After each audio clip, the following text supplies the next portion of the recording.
নমস্কার, আমি মৌমিতা।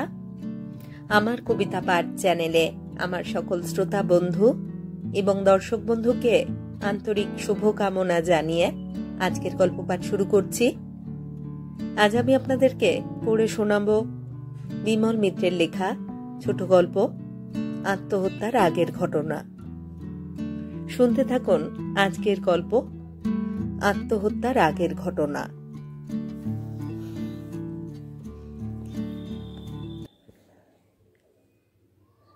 নন্দিনী, যখন তুমি আমারে চিঠি পাবে তখন আমি এই পৃথিবী থেকে একেবারে অদৃশ্য হয়ে গেছি।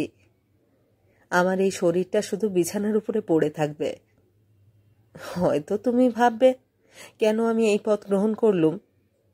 হয়তো তুমি আমাকেই দোষারোপ করবে। হয়তো বলবে আমি বোকা। সত্যি আমি নির্বোধ। আমার মতো নির্বোধ বোধহয় এই পৃথিবীতে আর কেউ নেই। জীবনে আমি যা চেয়েছিলুম তা পাইনি। জীবনে আমি যা হতে চেয়েছিলুম তাও হতে পারিনি। কি জানি, হয়তো আমার মতো মানুষের পক্ষে এই পৃথিবীটা অনুকূল জায়গা নয়। হয়তো এই পৃথিবীতে জন্মানোটাই আমার পক্ষে একটা ট্র্যাজেডি। তোমরা হয়তো আমার মৃত্যুর অনেক কিছুই কারণ খুঁজে বার করবার চেষ্টা করবে।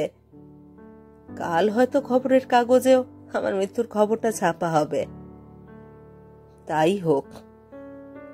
জীবনে বেঁচে থাকতে আমার দিকে কেউ ফিরে তাকায়নি। মরে যাবার পর যদি আমাকে নিয়ে কেউ আলোচনা করে, এক ফোঁটা চোখের জল যদি ফেলে, তাহলেও আমি ধন্য হব। আমাকে ভুল বুঝো না নন্দিনী। তুমি আমাকে পরিত্যাগ করেছো, ভালোই করেছো। তাতে তোমার ভালোই হবে। আর আমি তো চলেই যাচ্ছি। আমাকে একেবারে ভুলে যেও। আমাকে একেবারে ভুলে যেও। এই পৃথিবীতে আমি যে একদিন ছিলাম, এই কথা যদি কোনোদিন মনে পড়ে, সেই জন্যে আমার দেওয়া যা কিছু তোমার কাছে আছে সব আগুনে পুড়িয়ে নিঃশেষ করে দিও। তাতেই আমার আত্মা পরলোকে গিয়ে খুশি হবে। ইতি, বসন্ত। চিঠিটা নিয়ে বসন্ত একটা সাদা খামের মধ্যে পড়লে। তার উপরে স্পষ্ট করে নন্দিনীর ঠিকানাটা লিখলে। তারপর কোণের দিকে স্ট্যাম্প পেটে দিলে। তারপর আর একটা চিঠি লিখতে বসলো। বরানগরে ছোট ভাইয়ের কাছে মা থাকে। মাকেও খবরটা জানানো দরকার। আর একটা সাদা কাগজ নিয়ে মাকে লিখতে বসল। মা, আমি তোমার অধম সন্তান। আমাকে তুমি অনেক কষ্টে বড় করেছ, কিন্তু আমি মানুষ হতে পারিনি মা। আমি এই পৃথিবীতে জন্মে এমন কোনো কাজ করতে পারিনি যাতে আমি তোমার ছেলে বলে তোমার গৌরব বাড়ে। সাধারণ মানুষ যেমন করে বেঁচে থাকে, আমিও তেমনই করেই বেঁচে থাকতে পারতুম। যে কোনো রকমের একটা চাকরি জুটিয়ে নিতে পারতুম। একটা বিয়েও হয়তো হতো আমার। তারপর কয়েকটা ছেলে মেয়ের বাপ হওয়াও এমন কিছু দুঃসাধ্য ছিল না আমার কাছে। কিন্তু যা আমি হতে চেয়েছিলুম তা আমি হতে পারিনি। সুতরাং আর বেশি দিন বেঁচে থেকে এই পৃথিবীর বোঝা বাড়াতে ইচ্ছে হলো না। তোমাকে আমি সুখী করতে পারিনি মা। তোমাকে আমি শান্তি দিতে পারিনি। সে দুঃখ নিয়েই আমি চললাম। আমার জন্যে তুমি কেঁদো না। আমি তোমাদের সকলকে মুক্তি দিয়ে গেলাম। ইতি, বসন্ত। এ চিঠিখানাও বার কয়েক পড়ল বসন্ত। মার জন্য একটু দুঃখও হলো, কিন্তু এ সময় আর দুঃখ করেও লাভ নেই। আর কয়েক ঘন্টা মাত্র সময় আছে। সব কাজগুলো এই সময়ের মধ্যেই সারতে হবে। মাকে সারা জীবনে কোনোভাবেই সাহায্য করতে পারেনি বসন্ত। ফটিক ছিল বলে তবুও মা এই বুড়ো বয়সে খেতে পাচ্ছে, আশ্রয় পেয়েছে একটা। নিজে সে অপদার্থ ছেলে। একটা একতলা বাড়ির পিছন দিককার একখানা ভাড়া ঘর নিয়ে এতদিন চালিয়েছে। 30 টাকা ভাড়া। 30 টাকা ভাড়া জোগাড় করবার মতো সামর্থ্যও তার নেই। এ কথা কেউ বিশ্বাস করবে না। কিন্তু 30 টাকার টিউশনি না হয় একটা জোগাড় করলই সে। তাতেই কি তার স্বর্গলাভ হবে? 300 টাকাতেই বা তার কি উপকার হবে? সামান্য 300 টাকাই কি তার মুখ এনে দেবে? এই পৃথিবীর মানুষ হিসেবে 300 টাকাই কি সে চেয়েছিল? 300 টাকাতেই তার ধর্ম, অর্থ, মোক্ষ, কাম সব সিদ্ধ হবে? লোকে ঘুম থেকে উঠে খবরের কাগজে কাদের নাম দেখে? কারা তারা? জীবনে যদি সব রকমের সার্থক না হওয়া গেল, তো অল্প নিয়ে কেন সে নিজেকে ঠকাবে? ওরকম কত বিজ্ঞাপন খবরের কাগজে পড়ে সে রোজ। 50, 60, 70 টাকার চাকরির ছড়াছড়ি। দরখাস্ত করলে একটা না একটা পেয়েই যেত সে। কিন্তু কেন দরখাস্ত করবে? তাতেই কি সে 10 জনের মাথায় উঠতে পারবে? তাহলে সাধারণ মানুষ হয়ে বেঁচে থেকে লাভ কি? সমীরটা বারবার ফেল করত। অনেকবার এক্সামিনের আগে বসন্তর কাছে এসেই বইয়ের পড়া বুঝে নিয়ে গেছে। সেই সমীর এখন সেক্রেটারিয়েটের বিগ বস। আসলে মেরিট পেরিট কিছু নয়, শ্বশুর। অমন মিনিস্টার শ্বশুর থাকলে আরো অনেক কিছু হতে পারত বসন্ত। কিন্তু লজ্জা। শ্বশুরের চেষ্টায় চাকরি জোগাড় করে সেই চাকরির বড়াই যদি কেউ করে। আশ্চর্য, কত রকমের পাগল লোক আছে দুনিয়ায়। সমীর বলতো, তুই বড় সেন্টিমেন্টাল বসন্ত। বসন্ত হাসত। অর্ডিনারি, মোস্ট অর্ডিনারি সব স্টুডেন্ট, তারাই বেকার বসন্তকে উপদেশ দিতে আসে এখন। এখন তাদের তো দেবারই পালা। শুধু সমীর কেন, যে কজন ছেলে পোস্ট গ্রাজুয়েট ক্লাসে পড়তো তাদের সঙ্গে সবাই যে যার লাইনে ঢুকে পড়েছে। কেউ প্রফেসরি, কেউ ল, কেউ ডাক্তার, কেউ ফরেনে গেছে, কেউ বা বাবার বিজনেস দেখছে।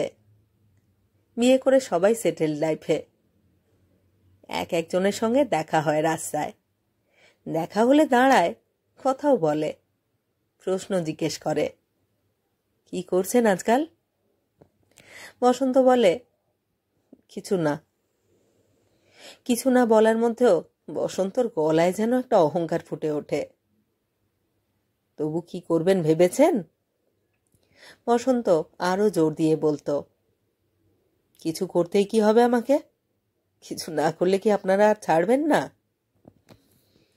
উত্তরটা শুনে সবাই যেন একটু বিব্রত হয়ে পড়তো, একটু অপরাধী মনে করতো নিজেদের।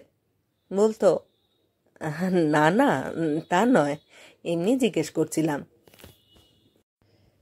বসন্ত আরো জোর দিয়ে বলতো, না, আপনাদের প্লিজ করবার জন্যে আমি কিছু করব এমন আহাম্মক ভাববেন না আমাকে।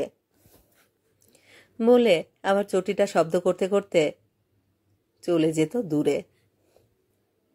নিজেদের মধ্যে দেখা হলে বন্ধুরা আলোচনা করত, কি হয়েছে বলতো বসন্তর? কেউ কেউ বলতো, মনে হয় সিনিক হয়ে গেছে। আর কেউ কেউ বলতো, না না, তা নয়, বোধহয় ফ্রাস্ট্রেশন থেকেই ওটা এসেছে। আশ্চর্য, কেন সে কিছু করতে যাবে? বন্ধুদের চোখে বড় হবার জন্যে? বন্ধুদের চোখে নিজেকে বড় করে তার লাভ? কারোর চোখে বড় হয়ে তার কিসের লাভ? আর বড় হতে গেলে যে খোসামত, সে যে তার রক্তের মধ্যেও নেই। নিজের জন্য কিছু বলতে যাবাই তো ছোট হয়ে যাওয়া। না হয় নাই হলো। সংসারে মাথা উঁচু করে সে দাঁড়াবে নিজের জোরে। কেউ বলতে পারবে না তাকে কেউ সাহায্য করেছে। কেউ বলতে পারবে না সে মর্যাদা ভিক্ষে করেছিল। সংসার তাকে সে মর্যাদা দেয়নি। কেউ বলতে পারবে না সে চেয়ে পায়নি বলে আত্মহত্যা করেছে। যতদিন বেঁচে ছিল সে একলাই বেঁচে ছিল, কারো সাহায্য না নিয়েই বেঁচে ছিল। এখনো কারো সাহায্য না নিয়েই সে মরবে। কেউ বলতে পারবে না ছেলেটা চাকরি না পেয়ে দুঃখে আত্মহত্যা করেছে। কেউ প্রমাণ দিতে পারবে না সে কারোর কাছে কোনো অফিসে চাকরির জন্য দরখাস্ত করেছিল। সমীর কতবার বলেছিল, তুই কারোকে অ্যাপ্রোচ না করলে কেউ তোর জন্য কিছু করবে কেন? বসন্ত বলেছিল, অ্যাপ্রোচ করা মানেই তো খোসামত করা। কিন্তু কি করে পৃথিবীর লোকে জানবে যে তোর টাকার দরকার? কি করে পৃথিবীর লোকে জানবে যে তুই বসন্ত মিত্তির বলে একজন কেউ বেঁচে আছিস এখানে? বসন্ত বলেছিল, তা যদি না জানে তো পৃথিবী ঠকবে।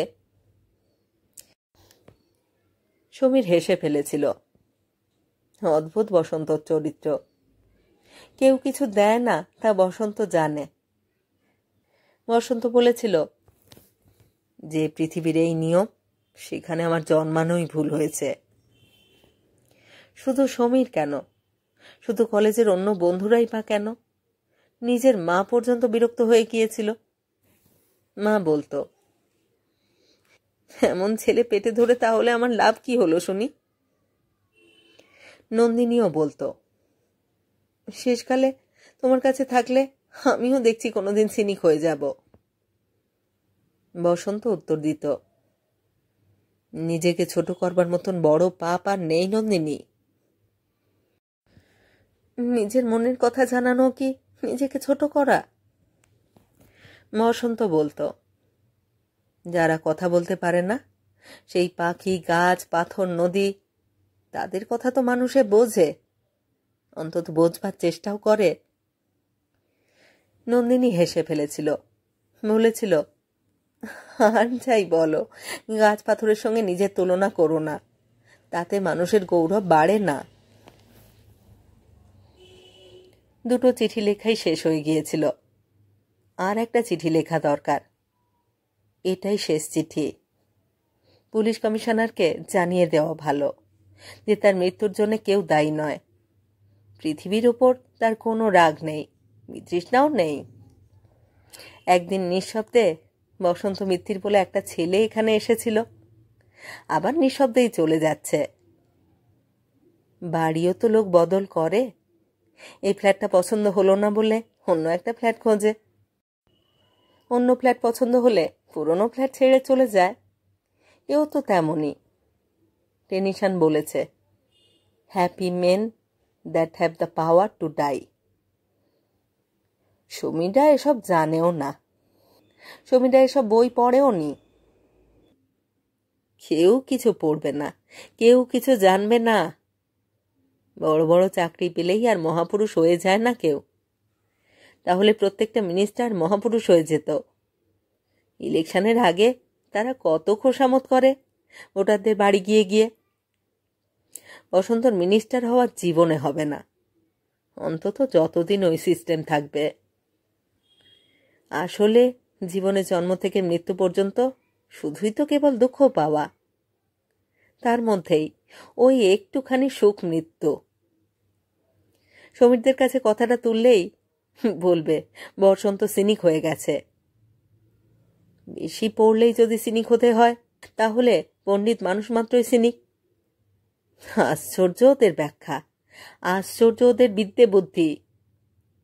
আত্মহত্যার মতো সুখ আছে নাকি? হাতের কাছে সেলফ থেকে একটা বই টেনে নিলে বসন্ত। মনে পড়ল টলস্টয়ও যেন কি একটা লিখেছিলেন সুইসাইড সম্বন্ধে। পাতা ঘাঁটতে ঘাঁটতে বেরোলো। ধুলো লেগে লেগে বইটা ধোঁয়াটে হয়ে গিয়েছিল। বসন্তর নিজের হাতে দাগ দেওয়া রয়েছে, অনেকদিন আগে পড়বার সময় দাগ দিয়ে রেখেছিল। তখন ঘুণাক্ষরেও জানতো না যে একদিন এই বইটাই আবার কাজে লাগবে তার। The possibility of killing oneself is a safety valve. Having it, man has no right to say that life is unbearable. কিন্তু হাসি পেল বসন্তর। টলস্টয় কি নিজেই জানতেন যে তারই একদিন আত্মহত্যা করবার মতন মনের অবস্থা হবে? যেদিন জীবনের শেষ দিনে রেল স্টেশনের প্ল্যাটফর্মের উপর টলস্টয়কে ট্রেন থেকে নামানো হলো। সেদিন কি তার নিজের লেখা লাইনটার কথা মনে পড়েছিল? মনে পড়েছিল কি যে suicide is the supreme boon that God has bestowed on the man among all penalties of life? যাকে ওসব কথা, অনেকক্ষণ সন্দেহ হয়ে গিয়েছে। পুলিশ কমিশনারের চিঠিটাও লিখে খামে পুরে স্ট্যাম্প এঁটে দিল বসন্ত। তারপর জুতো জোড়া পায়ে গলিয়ে দিয়ে ঘর থেকে বেরোলো। দরজায় চাবি লাগিয়ে দিলে চিঠি তিনখানা ফেলেই চলে আসবে। পোস্টবক্স বেশি দূরে নয়, আসতে যেতে বড় জোর 10 মিনিট। ঘরের বাইরে বেরোতেই ফুরফুরে হাওয়া এসে গায়ে লাগলো। এমন চমৎকার হাওয়া বাইরে! এই হাওয়া সোজা বে অফ বেঙ্গল থেকে আসছে। একটা কুকুর পাশ দিয়ে একেবারে গা ঘেঁষে যাচ্ছিল। বসন্ত সরে এলো। কেমন যেন সন্দেহ হলো, পাগলা কুকুর নাকি? এই সময় কুকুর পাগল হয় নাকি? এটা তো পাগল হবার সিজন নয়। পাগল কুকুররা ডাকে না, চুপ করে এসে কামড়ে দিয়ে যায়। দূরে এসে আবার পেছন ফিরে দেখলে বসন্ত, না, পাগল নয় হয়তো। আর তাছাড়া কামড়ালেই বা কি, তার কিসের ক্ষতি? এখন যদি গাড়ি চাপাই পড়ে তাতেই বা কি ক্ষতি? মাথার উপরে বাজ পড়লেও ক্ষতি নেই বসন্তর। বাড়িওয়ালার ছেলেটা পাশ দিয়ে চলে গেল। বসন্তর দিকে একবার চেয়ে দেখলে জানতেও পারলেন না বসন্তর মনের কথা। কাল যখন পুলিশ আসবে তখন ওই হয়তো সাক্ষী হবে। ওই হয়তো বলবে যে সন্ধেবেলা বসন্তবাবুকে একলা একলা ট্রাম রাস্তার দিকে বেরোতে দেখেছিল। আস্তে আস্তে ট্রাম রাস্তাটা পেরিয়ে ওপারের ফুটপাথের উপর গেল বসন্ত। ফুটপাথের উপর পোস্টবক্সের ভিতরে হাত গলিয়ে তিনখানা চিঠি ফেলে দিয়ে যেন নিশ্চিন্ত হলো। একেবারে পাকা কাজ। এবার কেউ আর তাকে বাধা দেবার নেই, আর পেছোবারও উপায় নেই। এই সময়, কাল ঠিক এই সন্ধ্যের সময় সবাই চিঠি পেয়ে যাবে। তারপর নন্দিনী হয়তো আসবে, মা আসবে ছোট ভাইকে নিয়ে। ছোট ভাই ট্যাক্সি নিয়ে সোজা চলে আসবে। আর আসবে পুলিশ কমিশনার। পুলিশ কমিশনার আসলে এসব ব্যাপারে নিশ্চয়ই আসে না, আসে ডেপুটি। কিংবা চিঠি পেয়েই হয়তো লোকাল থানায় টেলিফোন করে দেবে, তারাই প্রথমে আসবে। এসে দরজা তালা ভাঙবে। ভেঙে আশেপাশে পাড়ার লোকজন যাচ্ছে। কেউই বসন্তর সঙ্গে কোনোদিন কোনো কথা বলে না। বসন্ত কারোর সঙ্গে কোনোদিনও কোনো কথা বলেনি। কথা বলবার মতো লোকই কি পৃথিবীতে আছে নাকি? ওদিকে ঠিক রাস্তার পূব দিকে অমৃত রেস্টুরেন্ট। খানিক্ষণ দাঁড়িয়ে একটু সেই দিকে লক্ষ্য করলে বসন্ত। হোটেল খুলে খুব টাকা করেছে লোকটা, অথচ টলস্টয় বানান করতে পারবে না। অনেকদিন ভেবেছে অমৃতবাবুকে বলবে, টেবিলগুলো একটু ভালো করতে পারেন না, 2 টাকাই না হয় খরচ হলো আপনার। কথা কারোর সঙ্গেই বলে না বসন্ত। অমৃতবাবু তো দূরের কথা, প্রতিদিন খেতে হয়, তাই ভেতরের একটা টেবিলে বসে নিয়ম করে খেয়ে আসে। তরকারিতে নুন না হলেও বসন্ত কোনো দিন কিছু বলেনি। বলতে গেলে তো অনেক কথাই বলতে হয়। সংসারে অভিযোগের কি শেষ আছে? চারিদিকে কত অন্যায়, অবিচার, অত্যাচার চলছে। সবকিছুর প্রতিকার করা কি সম্ভব? তার চেয়ে চুপি চুপি নুন ছাড়া তরকারি নিঃশব্দে খেয়ে চলে আসায় অনেক শান্তি। ওর তো শেষ নেই ওই অভিযোগের। আর অভিযোগ করে প্রতিকার হয় না বলেই এখন তো সরে যাচ্ছে বসন্ত এখান থেকে। খাবেন নাকি? খেয়ে নেবেন, ভাত হয়ে গেছে। বসন্ত ভিতরে গিয়ে একটা ছোট ঢাকা ঘরে বসল। বলতে গেলে ফাঁকাই রেস্টুরেন্ট। ভাতের খদ্দেরা এখনো ঠিক কেউ আসেনি। এই 7 নম্বরে 1 থালা ভাত, মাছের ঝোল আর ভাজা। অমৃতবাবুর চিৎকারটা কানে এলো বসন্তর। ভাতের থালাটা সামনে আনতেই অমৃতবাবু সামনে এসে নিচু হয়ে বললে, ডালটা আজ একটু পুড়ে গিয়েছে বসন্তবাবু, কিছু মনে করবেন না, ঠাকুরকে আজ 1 টাকা ফাইন করে দিয়েছি। এই লোকটাও কাল সাক্ষী দেবে। পুলিশের কাছে গিয়ে বলবে, বসন্তবাবু সুইসাইড করবার আগে সন্ধেবেলা আমার রেস্টুরেন্টে ঢুকে 1 প্লেট ভাত গিলে খেয়েছিল। আশ্চর্য, আশ্চর্য! এ লোকটাও জানতে পারছে না যে ডালটা পুড়েই যাক আর তরকারিতে নুন নাই থাক, তাতে কোনো দিন বসন্তবাবুর কিছু এসে যায়নি, আর বিশেষ করে আজ তো এসে যাবেই না। কিন্তু ভাতগুলো সব খেয়ে ফেললেই বা কি করে বসন্ত? রোজ যতখানি ভাত খায় বসন্ত, ঠিক ততখানিই খেলো। আপনার কত টাকা হয়েছে? অমৃতবাবু অবাক হয়ে গিয়েছিল। বসন্তর মুখের দিকে তাকালে। টাকা কিসের বসন্তবাবু? আমি সব শোধ করে দিতে চাই। সব শুদ্ধ কত টাকা পাওনা হয়েছে আপনার? অমৃতবাবু বললেন, কেন মশাই, ডালটা একটু পুড়ে গেছে বলে একেবারে এখানে খাওয়াটাই ছেড়ে দেবেন? আমি তো নিজেই বললাম আপনাকে যে ঠাকুরকে 1 টাকা ফাইন করে দিয়েছি। না, সেজন্যে নয়, অমনি শোধ করে দিচ্ছি। এখনো তো মাস খাবারের বাকি আছে। আচ্ছা, না হয় 2 টাকা ফাইন করে দেব। আপনি আমার এত বছরের খদ্দের, হঠাৎ এরকম রাগ করলে চলে? বাড়িতেও তো মশাই কতদিন ভাত পুড়ে যায় না। বলুন, সিকির কত হয়েছে? আমার সময় নেই। অমৃত রেস্টুরেন্টে কত বছর ধরে খাচ্ছে বসন্ত, বরাবর খেয়ে আসছে। আগে যদিও বা মনে একটু অভিযোগ ছিল, এখন আর তা নেই। এখন আর কারোর বিরুদ্ধেই কোনো অভিযোগ নেই। বসন্ত একটা ঢেকুর তুললে। খাওয়াটা বেশ ভারী হয়ে গেছে। কোথায় যেন পড়েছিল, পেট ভরে খাওয়া উচিত নয়, একটুখানি জায়গা খালি রেখে দিতে হয়, তাতে হাটের উপরে চাপ পড়ে না। দামটা মিটিয়ে দেবার সময় অমৃতবাবুর মুখটা একটু গম্ভীর হয়ে গিয়েছিল। এতদিনকার বাঁধা খদ্দের এই অমৃতবাবু, তার মৃত্যুর খবর পেয়ে আসবে কাল, কিংবা হয়তো ক্যাশ বাক্সের সামনে বসে একটু আহা করবে, বলবে, আহা, ভদ্রলোক কোনোদিন কিছু বলতেন না মশাই, চুপচাপ খেয়ে নিতেন। অদ্ভুত লোক ছিলেন বসন্তবাবু। কেউ হয়তো জিজ্ঞেস করবে, আসলে ব্যাপারটা কি হয়েছিল বলুন তো? কোনো লাভ অ্যাফেয়ার ছিল নাকি? সে তো মশাই আজকাল কার না থাকে, সবাই লাভার। কাজকর্ম কি করতো ছোকরা? কাজকর্ম করলে সুইসাইড করে মশাই কেউ? ওই তো ফ্রাস্ট্রেশন থেকেই এসব আসে। বিকাশ সমস্যা যেরকম দিন দিন বাড়ছে, গভর্নমেন্ট তো আর এসব দিকে দেখছে না মোটে। তারপরে সবাই মিলে গভর্নমেন্টের দুর্নীতি নিয়ে আলোচনা করবে।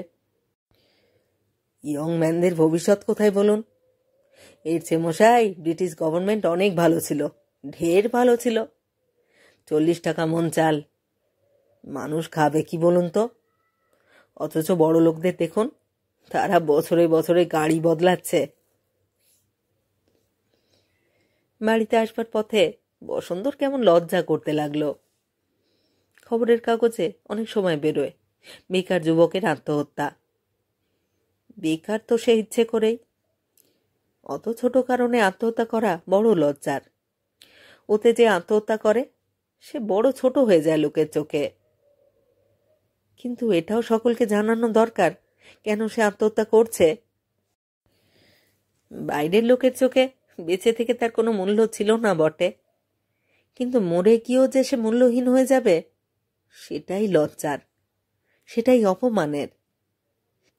বেঁচে থাকতে সমস্ত অপমান থেকে নিজেকে দূরে সরিয়ে রেখেছিল, এখন মরে গিয়ে সবাই তাকে অপমান করবে, তা সহ্য হবে না।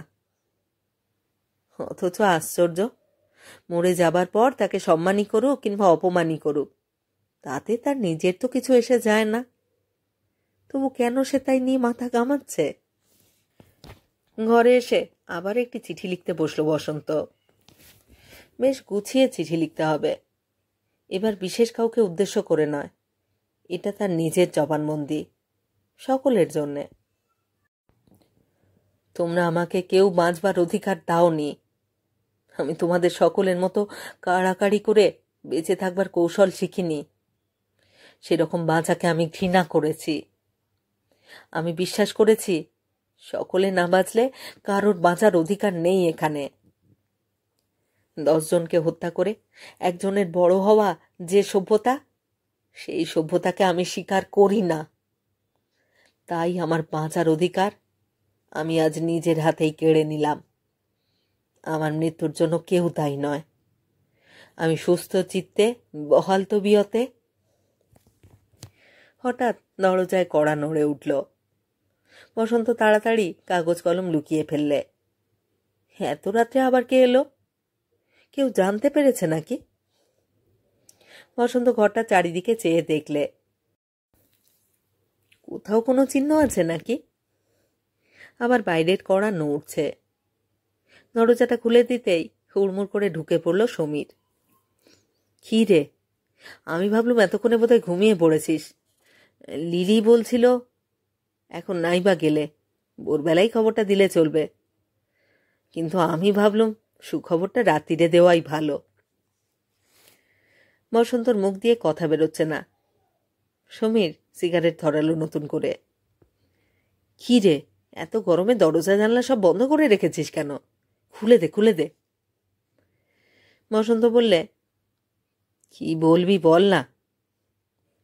তোর চাকরিটা হয়ে গেল। চাকরি? বসন্ত রেগে গেল। সমীর তাকে চাকরি জোগাড় করে দেবে? আর তাই সে নেবে? বললে, তুই মনে করিস চাকরি দিয়ে তুই আমাকে কৃতার্থ করে দিবি? চাকরি না পেলে আমার পেট চলছে না? না না, তা ভাবো কেন? কিন্তু গভর্নমেন্টেরও তো কোয়ালিফাইড লোক দরকার। ভালো পে দিয়েও তো গভর্নমেন্ট লোক পাচ্ছে না রে। গভর্নমেন্টে কটা কোয়ালিফাইড লোক আছে? তুই নিজেই তো 1,500 টাকা মাইনে পাস। 1,500 টাকার ওয়ার্ড তোর আছে? তোর শ্বশুর না থাকলে পেতিস? আবার আবার তোর সেই পুরনো কথা। বসন্ত বললে, হুম, চাকরি আমি নেব না ভাই। চাকরি নিতে গেলেই দরখাস্ত করতে হবে। আমি দরখাস্তই করব না। ওদের কাছে দরখাস্ত করাটাই ইনসাল্ট। কিন্তু আর কতদিন এইরকম ভাবে থাকবি? আমাদের সেই 3rd ক্লাস পাশ করা হরিশঙ্কর, সেও তো শুনলুম ব্লক ডেভেলপমেন্ট অফিসার হয়ে গেছে। তার পেছনে কোনো লোক ছিল বোধহয়, কোনো মিনিস্টার? না না, কেউ নেই। সে নিজে ঘুরে ঘুরে চাকরি আদায় করেছে। এমন কেউ নেই যাকে ধরেনি। বসন্ত বললে, তুই আমাকেও হরিশঙ্কর পেয়েছিস? না না, তা কেন? কিন্তু বাড়িতে চুপ করে বসে থাকলে কে দেবে তোকে চাকরি? চাকরি আমি যে চাই সে কথা তোকে বললে কে? তুই না চাইলেও গভর্নমেন্ট তো তোকে চায়। একটা ভালো চাকরি, তোকে অ্যাপ্লিকেশনও করতে হবে না, কিছু না। আমি তোর হয়ে সব করে দিয়েছি। Starting pay 700, 1500 grade, independent post. Basanta বললে, তুই কেন করলি আমার জন্যে? তুই না নিলে অন্য লোকে নিত। একজন ওয়ার্থলেস ক্যান্ডিডেট ছিল, আমাদের ল অফিসারের শালা। সেন্টার থেকে হাইকমান্ডের রেকমেন্ডেশন নিয়ে এসেছিল। বসন্ত কিছু বললেন না। সমীর বলে যেতে লাগলো, আজকাল সব দিল্লি থেকে রেকমেন্ডেশন হচ্ছে। সেই জন্যে এখানকার মিনিস্ট্রি মহলে খুব অ্যাজিটেশন হচ্ছে। শুধু রেকমেন্ডেশন নয়, ট্রাঙ্কলও হয়। অথচ বোগাস সব ক্যান্ডিডেট। এতে অ্যাডমিনিস্ট্রেশনের বদনাম হচ্ছে। তাই আমি ফাঁক পেয়েই তোর নামে একটা অ্যাপ্লিকেশন করে দিয়েছিলাম। তারপর শ্বশুরকেও বলে দিয়েছিলাম। ফাঁক তাহলে তোর নামটা সার্ভিস কমিশন থেকে পাশ হয়ে গেছে। বসন্ত তবু কিছু বললেন না।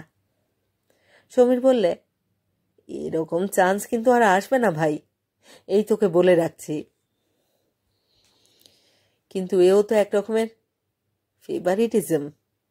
তোর শ্বশুরই বা আমার জন্য এত বললে কেন? আমি তো তাকে চিনিও না, আমাকেও চেনেন না তিনি। আর তুই কেন বা বলতে গেলি আমার জন্যে? বসন্তর মনে পড়ল হঠাৎ ছোটবেলার স্কুলের রেজাল্ট দেখে মা ভেবেছিল বড় হয়ে হোমরা চোমরা কেউ হবে বসন্ত। তারপর কলেজের এক্সামিনের রেজাল্টেও মার বড় আশা ছিল নামজাদা কেউ হবে। বড় কষ্ট করে মানুষ করেছে তাকে মা। সেই ছেলেই শেষ পর্যন্ত মাকে দেখল না। সেই বসন্তই মাকে সবচেয়ে বেশি হতাশ করলে। তুই যদি না নিস শেষকালে আমাদেরই অসুবিধা হবে রে। কেন? নেপোটিজম করে ডিপার্টমেন্ট তো ছাড়খাড় হয়ে গেল, দেখছিস না? সামান্য একটা চিঠি পাঠালে ডিপার্টমেন্ট থেকে 6 মাসের আগে তার উত্তর পাওয়া যায় না। ওই কর্পোরেশন, রাইটার্স বিল্ডিং সবই একই অবস্থা। মিনিস্টার আর কজন, কিন্তু মিনিস্টারের স্যাটেলাইটে তো ভর্তি হয়ে গেছে সেক্রেটারিয়েট। বসন্ত চুপ করেছিল, এবার বললে, কিন্তু আমি গিয়েও তো কিছু উন্নতি করতে পারবো না। কেন পারবি না? কেন? তুই তো ইউনিয়নে ঢুকে অনেক কাজ করেছিলি আমাদের কলেজে।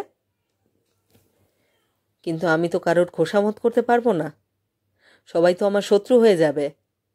এমএলএ, এমপি, সেক্রেটারি কারোকে তেল না দিতে পারলে আমার চাকরি থাকবে? সমীর বললে, একবার কনফার্মেশন হয়ে গেলে তোকে কে তাড়ায়? আর মিনিস্টার গ্রুপও তো রইল হাতেই। কংগ্রেসের মধ্যেও যে 2টো গ্রুপ, তাও তো আমার শ্বশুরের হাতেই ধরা। কিন্তু কারোর তাঁবে আমার চাকরি করা পোষাবে না, তার চেয়ে এখন শান্তিতে আছি। আর কথা বাড়াসনি, বয়স তো অনেক হচ্ছে বসন্ত। অন্যায় বিচার কোথায় না হচ্ছে, আমেরিকাতে নেই, রাশিয়াতে নেই, আর জাপান, চায়না, বার্মা, ইজিপ্ট, পাকিস্তানের কথা ছেড়েই দে। সেখানে তোর মতন লোক হাত গুটিয়ে বসে আছে। এসব ভাবতে গেলে একদিন দেখবি সুইসাইড করতে ইচ্ছা হবে। আরে আমারই তো মাঝে মাঝে আর বাঁচতে ইচ্ছে করে না। বসন্ত চমকে উঠল। বাঁচতে ইচ্ছে করে না? এই পৃথিবীতে বাঁচতে কার ইচ্ছে করে না শুনি?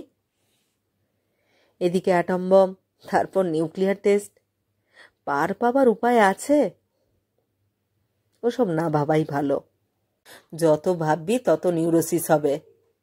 একলা থাকাটাই খারাপ বসন্ত। পৃথিবীতে যে যেতে সবাই তাকে নিয়েই হুড়োহুড়ি করে, যে হেরে গেল তাকে সবাই দুও দেয়। তারপর অনেক কথা গড়গড় করে বলে গেল সমীর। সমীরটা সেই আগেকার মতন এখনো বকবক করতে পারে। এরাই চালাচ্ছে রাইটার্স বিল্ডিং, এরাই তো চালাচ্ছে অ্যাডমিনিস্ট্রেশন, এরাই তো স্যুটবুট পরে গাড়ি হাঁকাচ্ছে কলকাতার বুকে, এরাই তো ভিআইপি সব। সমীর উঠল। যাই রে, রাত হচ্ছে। মনে রাখিস 700 টাকা স্টার্ট, 1500 গ্রেড। কাল সকাল 10টায় আমার অফিসে যাবি। সব হয়ে গেছে, এখন শুধু পুলিশ এনকোয়ারিটা বাকি। তাতে আটকাবে না। পুলিশ মিনিস্টার আমার শ্বশুরের হাতের মুঠোর মধ্যে। তার ভোটের সময় আমার শ্বশুর 30,000 টাকা পাইয়ে দিয়েছিল। ওসব তো করতে পারবে না রে। বলে সমীর ঘর ছেড়ে চলে গেল। বাইরে গাড়ি স্টার্ট দেবার শব্দও কানে এলো। নতুন অ্যাম্বাসাডার কিনেছে আগেকার গাড়িটা বেচে দিয়ে। ঘরের মধ্যে তখনও চুপ করে বসেছিল বসন্ত। হয়তো ওরাই বুদ্ধিমান।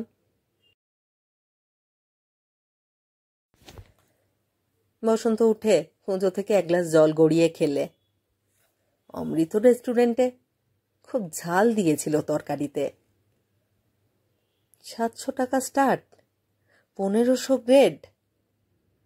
যত সব ইমবেসাইলের দল।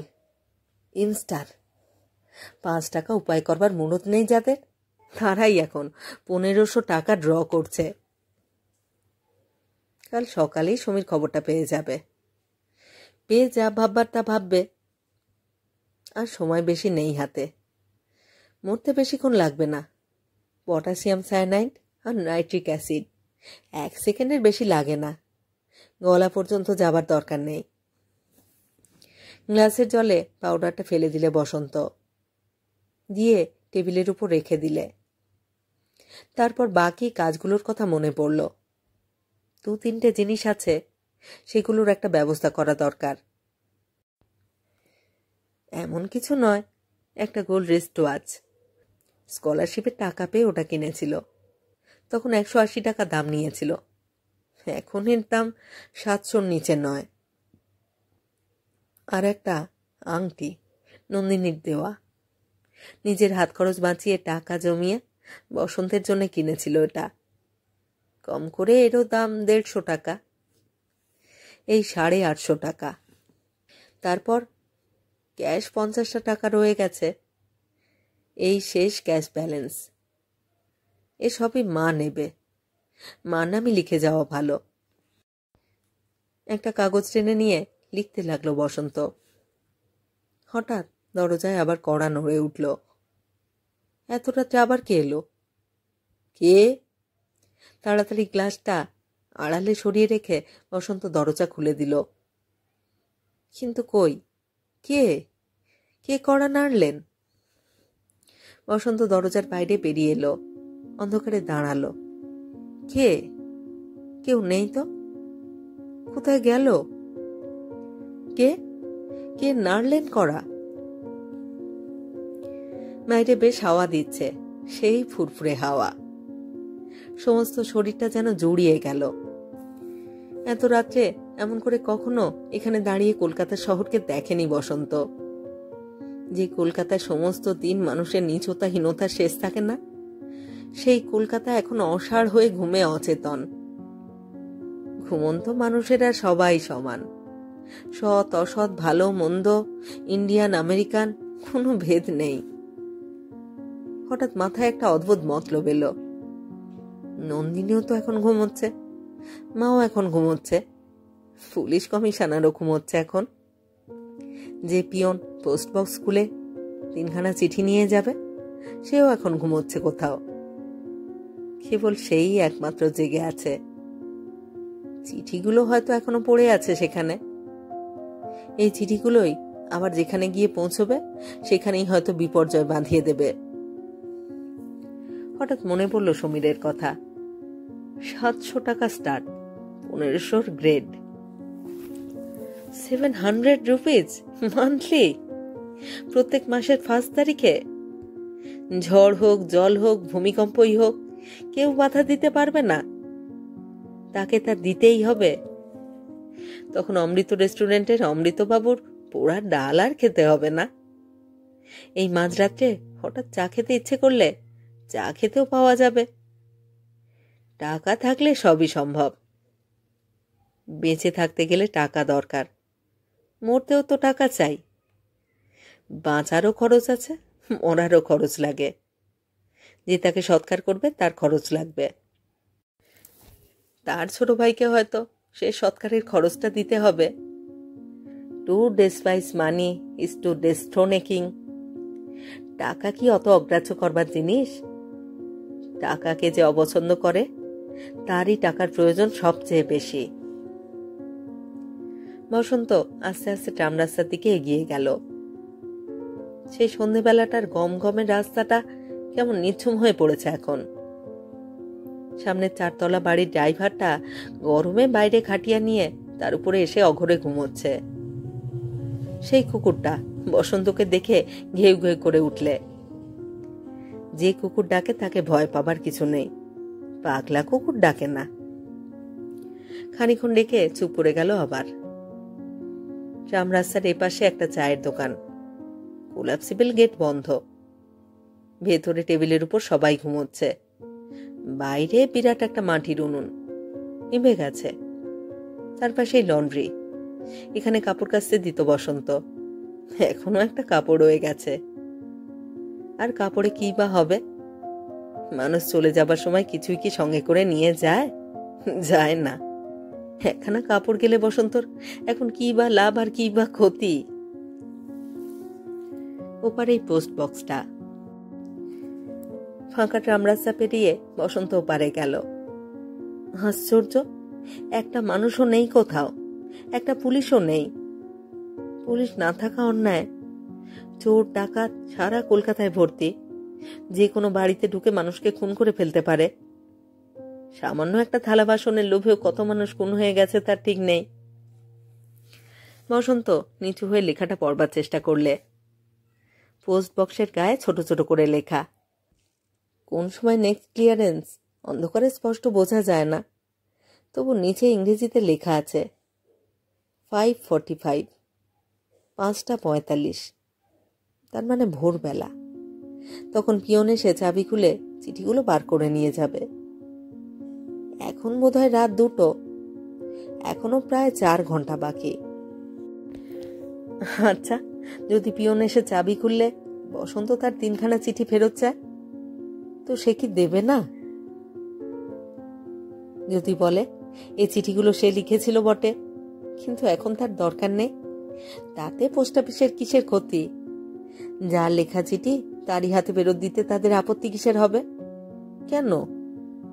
পিয়নকে সমস্ত ভালো করে বুঝিয়ে বললেই চলবে। আর তাতেও যদি বুঝতে না চায় তো অনুরোধ করতে হবে। অন্তত যদি বলে পোস্ট অফিসে চলুন, তাও যেতে হবে। সেখানে যদি তারা বলে যে আপনার নামই যে বসন্ত মিত্র, তার প্রমাণ কি? প্রমাণ বার করাও এমন কিছু শক্ত নয়। বাড়িতে ম্যাট্রিক সার্টিফিকেট আছে, বিএ ডিগ্রি আছে, এমএ ডিগ্রি আছে, সবই দেখাতে পারবে বসন্ত। যে কোনো প্রকারে চিঠিগুলো ফিরিয়ে নিতেই হবে। কিন্তু সে তো এখনো অনেক দেরি, প্রায় 4 ঘন্টা। এখন গিয়ে যদি ঘুমোনো যায় তো তারও সময় আছে, একটু ঘুমোলে ক্ষতি নেই। আবার ফিরল বসন্ত, আবার সেই নির্জন গলিটা দিয়ে, আবার তার সেই ঘরে। হঠাৎ আশ্চর্য হয়ে গেল নিজেই। আশ্চর্য তো, যাবার সময় দরজাটা পর্যন্ত বন্ধ করা হয়নি। ঘরের ভিতরে তখনও আলোটা জ্বলছে, দরজা হাট করে খোলা। যদি কেউ ঢুকে পড়তো, টেবিলের উপর সোনার ঘড়ি, ফাউন্টেন পেন, একটা আংটি আর 50টা টাকা তখনও সাজানো পড়ে আছে। বসন্ত দরজায় খিলেটে বিছানায় বসল। কে?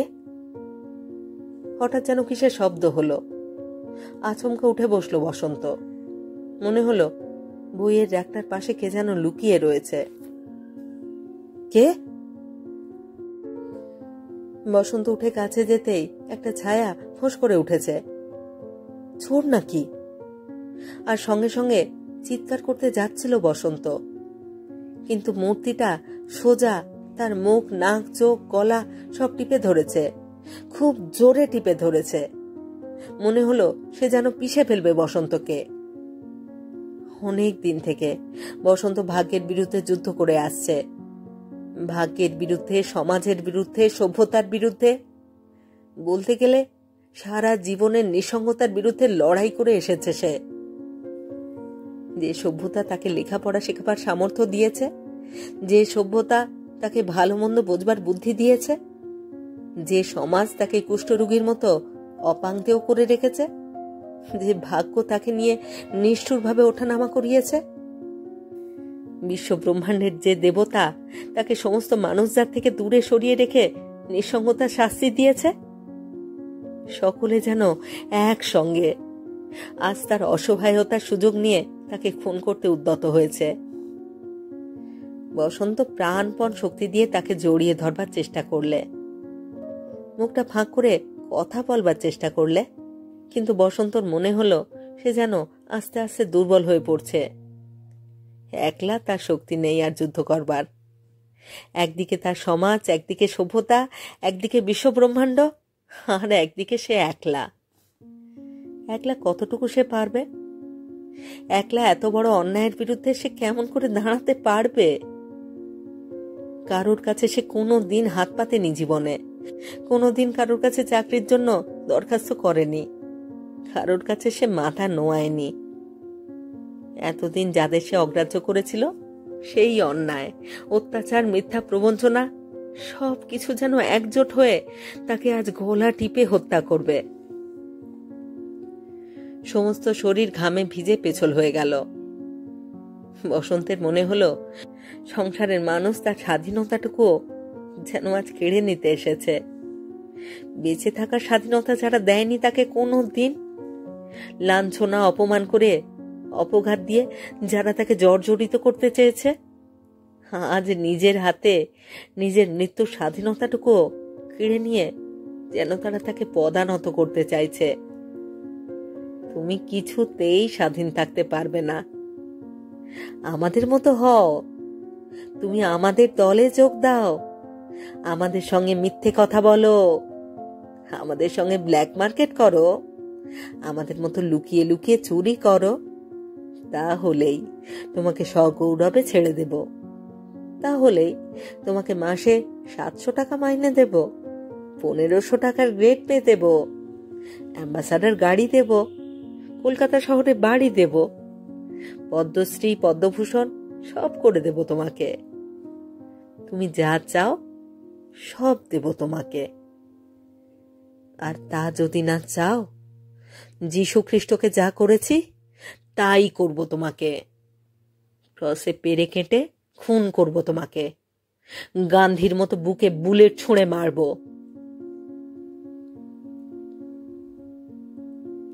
পরদিন সন্ধ্যেবেলা সবাই এসেছিল। পুলিশের লোক এসেছিল, মা এসেছিল, নন্দিনীও এসেছিল। সবাই অবাক হয়ে গিয়েছিল দেখে। সমীরও এসেছিল। কেউই বুঝতে পারেনি কেন বসন্ত এমন করে নিজের বুকে ছুরি বিধিয়ে আত্মহত্যা করলে। সুটকেস খুঁজে পুলিশ অনেক কিছু বার করলে, কিন্তু তার ঘড়ি, তার ফাউন্টেন পেন আর আংটির কোনো সন্ধান পাওয়া গেল না। তার 30 টাকার ঘরটা পরদিনই 150 টাকায় ভাড়া হয়ে গেল। পৃথিবী আবার যেমন চলছিল তেমনই চলতে লাগলো।